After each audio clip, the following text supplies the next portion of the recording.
To good knowledge point. आज हम discuss करने वाले हैं 11th का सेकंड चैप्टर हिस्ट्री का।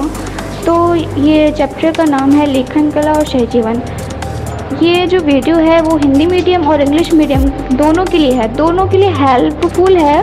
तो हमारा जो पॉइंट, चलिए हम चलते हैं। हमारा जो पॉइंट है वो है मेसोपोटामिया सभ्यता।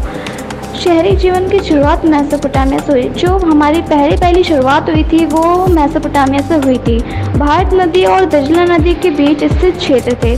भारत और दजला नदी के बीच एक स्थित क्षेत्र था और वो क्षेत्र था इराक, ठीक है।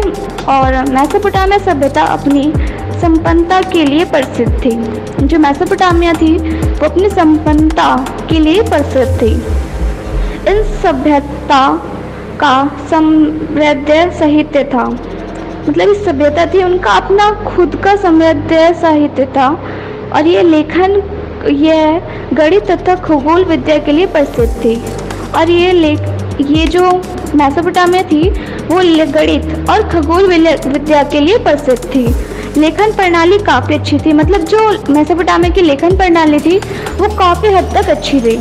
तो हमारा सेकंड पॉइंट है मेसोपोटामिया और उसकी भौगोलिक स्थिति। अब हम पढ़ने जा रहे हैं मेसोपोटामिया की जो भौगोलिक स्थिति थी, मतलब जैसे उनका रहन सहन, पहनने ओढ़ने का, कपड़े उपड़े के बारे में।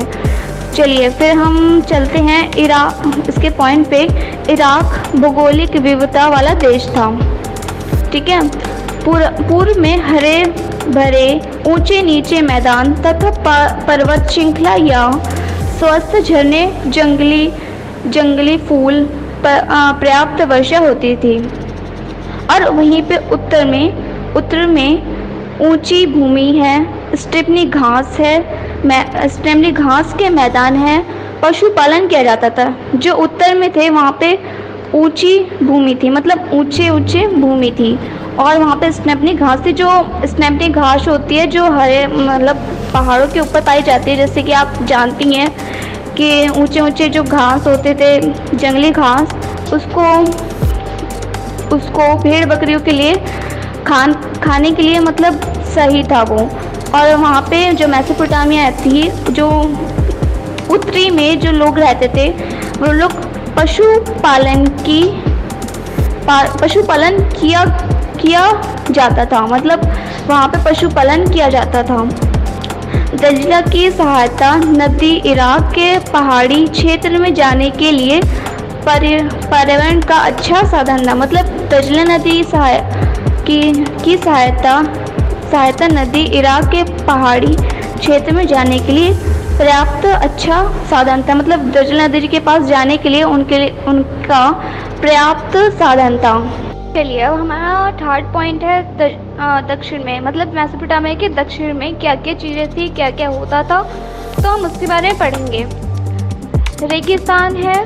इसी स्थान पर सबसे पहले नगर एवं लेखन प्रणाली देखी गई थी। मतलब वहाँ पे सबसे पहले रेगिस्तान के तरफ सबसे पहले नगर था और लेखन प्रणाली देखी गई थी। फरात और दजला नदी की यहाँ उपजाऊ मिट्टी लाकर जमा कर देती है। तो जो दो नदी थी, जैसे कि मैंने आपको पहले ही बताया है, फरात और दजला, तो ये बहुत इम्पोर्टेंट है, तो आप इसे ध्यान से सुनिएगा।